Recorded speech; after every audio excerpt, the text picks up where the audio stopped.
Hello, it's Erica Gregg, and I'm here with the Epic Women podcast. And today I have a tragic but important episode to share with you on the heels of the very impactful and sad and depressing video that was just released 4 hours ago by Cerelyn CJ Davis, who is the police chief of Memphis, Tennessee, who released the body cam footage of the beating death of Tyre Nichols in Memphis, Tennessee on January 9th of this month.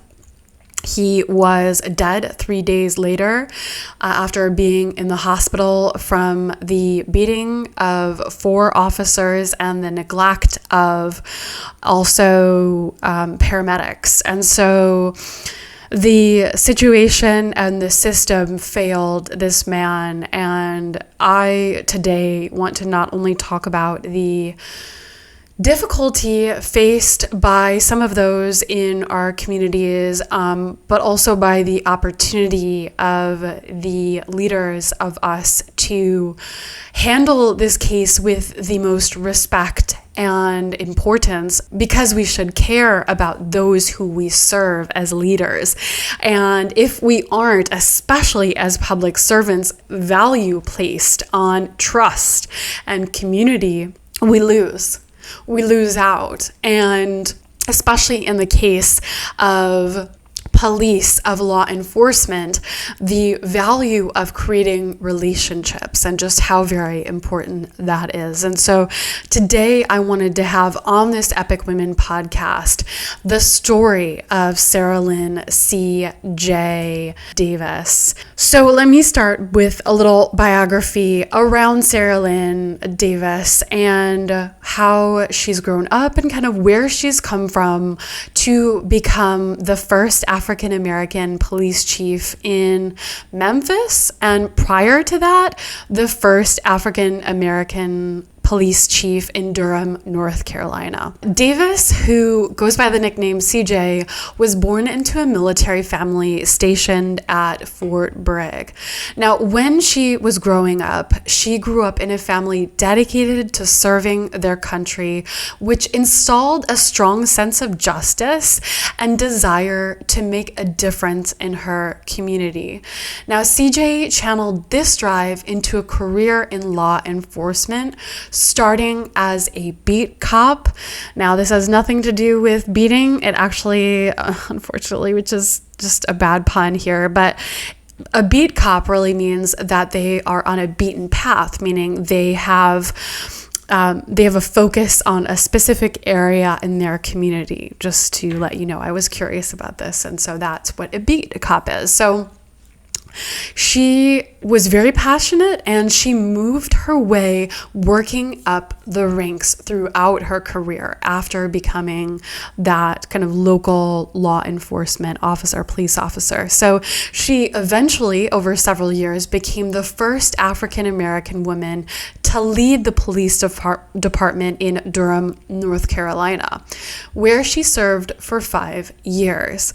Then in 2021, Davis was offered the opportunity to take an even greater challenge and become the first African-American woman to lead the police department in Memphis, Tennessee. As the chief of police in Memphis, she has now faced her greatest test, as today, just a couple hours ago, police footage, body cam footage was released of Tyre Nichols, who was a young man beaten to death by police during a normal, standard traffic stop. The unfortunate, tragic incident was captured on video, and the footage is expected to spark outrage in the community, both locally and nationally. Now, if you haven't seen the footage yourself, I don't know that I would recommend it. It is extremely difficult to watch, and Now, over on LinkedIn, where I'm pretty active, I did have an amazing and super inspiring leader, Kim Crowder, who noted that Black death and murder have always been a form of entertainment in the United States. That the video of the 5 officers, I apologize, I thought it was 4 officers who had beat this man to death brutally and mercilessly, like Kim is saying. She notes that this video, soon to be released, that was just released, is nothing different. That never does the media exploit other races' death in the same way. That why do we need further proof that Black people die in ways that many would not inflict on animals when we have images of lynchings and crowds gathering at picnics in their Sunday's best with their children? This is our history. This is your history. Now, I think that it matters so much that that this isn't entertainment. That is instead an opportunity, and I mean, I think that's also disgusting to say that this is an opportunity to learn. Why does a man need to die in order for us to highlight the challenge that our country is facing? It showcases the struggle that many people go through on a daily, weekly, and throughout their lives. And that is not only unfortunate, but it is something that we actively need to change in this country and globally.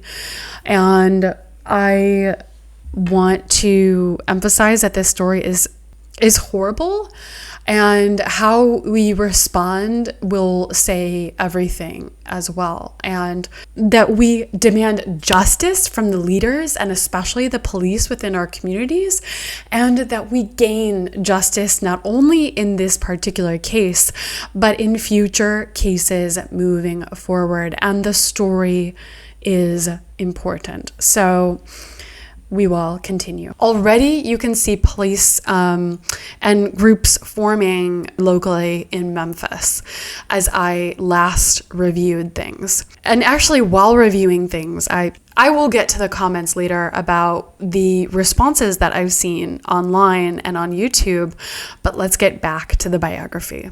Davis knew she had a unique opportunity to demonstrate the empathetic leadership in the face of this tragedy and horror. She took the airwaves and across the media to express her horror, disgust, and anger for what had happened, and to assure the community and the public that she was determined and committed to be transparent and accountable with what would happen to the officers as a result of this event. So she noted, aside from being your chief of police, I am a citizen of this community we share, Davis said. I am a mother, caring human being who wants the best for all of us. This is not just a professional failing. This is a failing of basic humanity towards another individual. She went on to emphasize that building trust with the community was a day-to-day process that required the cooperation of everyone in the department, from the top brass down to the local cops. So in the days that followed this event, and especially today, the video of Tyre Nichols' death was released. Davis's words proved to be prescient. The footage sparked widespread outrage and calls for justice, but Davis remained steadfast in her commitment to transparency and accountability. She reached out to the community, offering condolences to Nichols' family and working to reassure the public that the department was taking the incident seriously and was committed to making changes to prevent such tragedies from happening in the future. Davis is a shining example of the importance of empathetic leadership in law enforcement. She showed compassion, transparency, and a commitment to accountability, and she earned the trust of people becoming a role model for others in the field. Whether she's on the street, in the media, or in the community, Davis is a force for good, and her leadership will have a lasting impact on the future of law enforcement for years to come. So I wanted to finish off this video with the comments that I've seen from YouTube and across the internet so far praising the efforts of Davis in her quick strategic response. So I want to talk about a few details, namely, number one, that she did release the footage of this particular incident within a reasonable amount of time.